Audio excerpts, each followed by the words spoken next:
ABCD!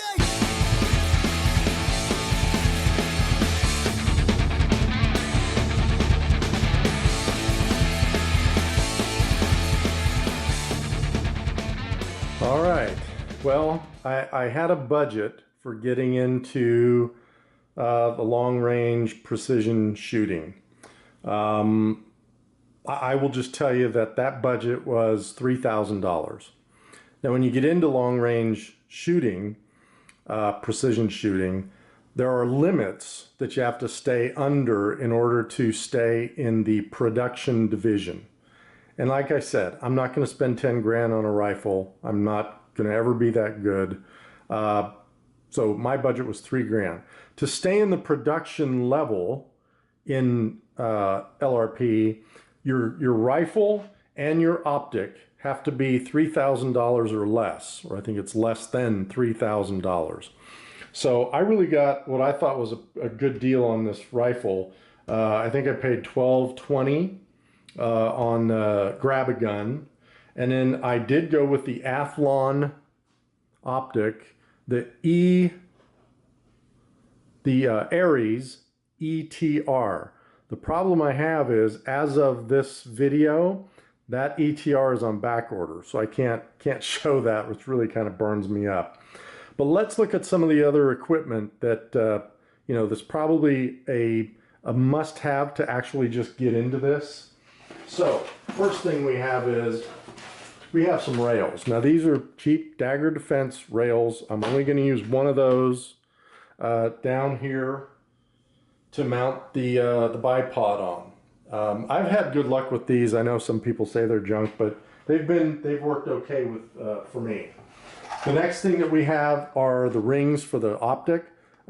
This scope is a 34 millimeter tube with a 56 millimeter main objective lens. I'm going with the Seekins Precision High rings. Now I called Seekins today, really great people. Talked to the guy for about 15 minutes. So just the fact that I could pick up a phone and call someone and talk to them about their product, to me it's awesome. He recommended that I go with medium rings, but I don't see medium rings for 34 millimeter. So some things you need to consider are this. So there's the rings. If you're shooting long range, then you actually need, or it's good to have, a 20 MOA scope base. Okay, so what do we mean by this? And by the way, I forgot to tell you, this is a 6.5 Creedmoor rifle. So it's not a 308, 6.5 Creedmoor. So if I need to get out to, say, 1,000 yards, with the scope I got, which is a mil-dot scope and a mil-dot reticle, and we're going to get into that in a whole nother video. Basically, what you're wanting to do is get a rail. Let's see if you can kind of see this in here. Get a rail, and this is actually backwards. So this will go like this on the rifle. And what you're going to do here, let me just pop that out. Let me just show you what you're looking at. I don't want to lose my screws. But I'm going to take the camera off here for a second and show you, and we'll go into this a little more detail, but you can see that the rail has this little notch here, and when you put the rail on, let's see here, right there, what I want you to see is the fact that the rail is taller here. Zoom in here. It's taller on this end than it is on this end. See that? See the difference here? Shorter, taller. The reason is this. When you mount your scope, you want the scope to point down a little bit so the muzzle comes up a little bit, right? You want this rail to take up some of the adjustments in your scope so you don't have to adjust your scope 2-3 turns to get to where you need to be to get out to 1,000 yards. So that's one thing to consider. And there's a bunch of videos on why you do that and how to do it. I'm not going to go into that here. But anyway, let me get this thing back on here. Let me come back out, make sure I am. So there's the rail. That's for the mount. Then I bought a scope level. So for, and again, this is just research I did.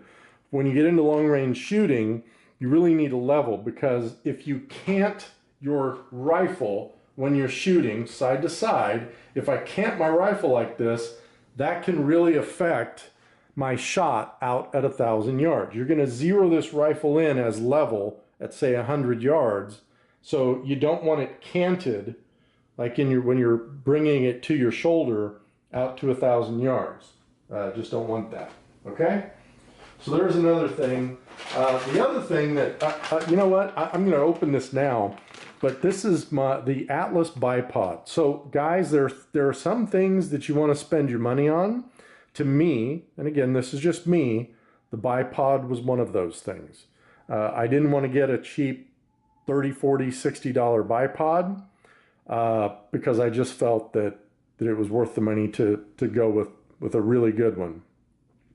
Here's a problem I have with this. It's really petty. Man, their packaging sucks, right? I mean, this bipod was $214, and this is their cheaper one. And you're telling me that you can't do at least something like Seekins does and have a little better, more professional packaging? I mean, come on, man. I don't want to get I don't want to get this in a bag. It looks like you just imported it from China and decided to charge me 214 bucks for it. So anyway, I'll probably do a whole different review on this thing. But again, why did I get this? I got it for this reason right here. One-handed adjustment. That's it, right? One-handed adjustment right there. And that's solid. And I read some articles that said this had some play in it. There is no play in that. But we'll do another review on this. I didn't get the quick detach mount. I do have a QD that I could put on the rail and then put this on that. But I just want this always on. So when that's finally mounted, it's going to be back like this. Because here's the difference. With this rifle, I'm not going to be rapid firing this thing like I do my AR. So I don't need to really have this hand grip up here like this. Okay?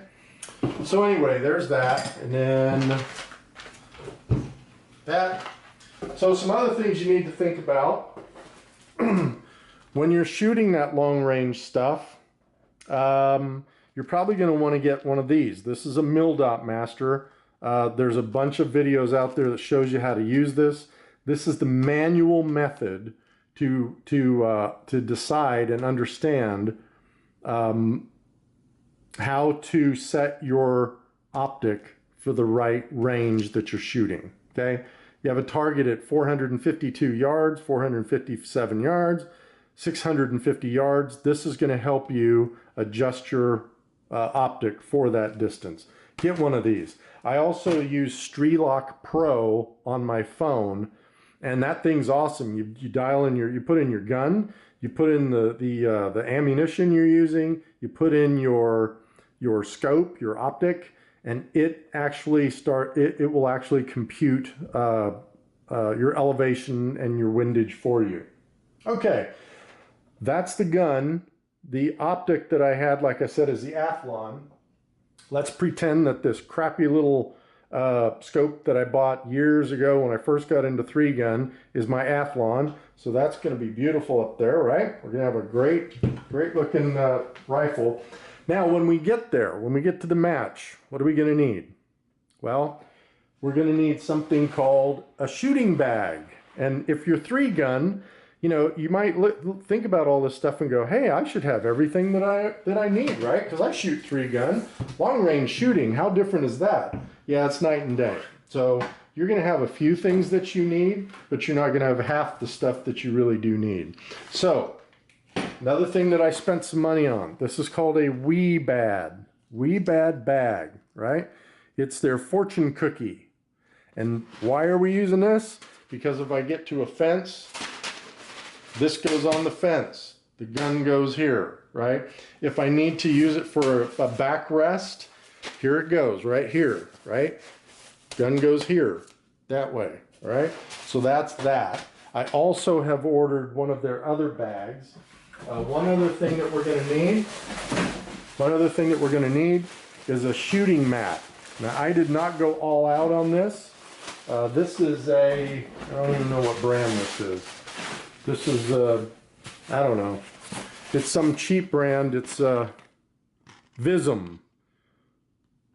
Vism brand from NC Star on Amazon. I think this thing was 30 bucks, something like that. But I got a shooting mat.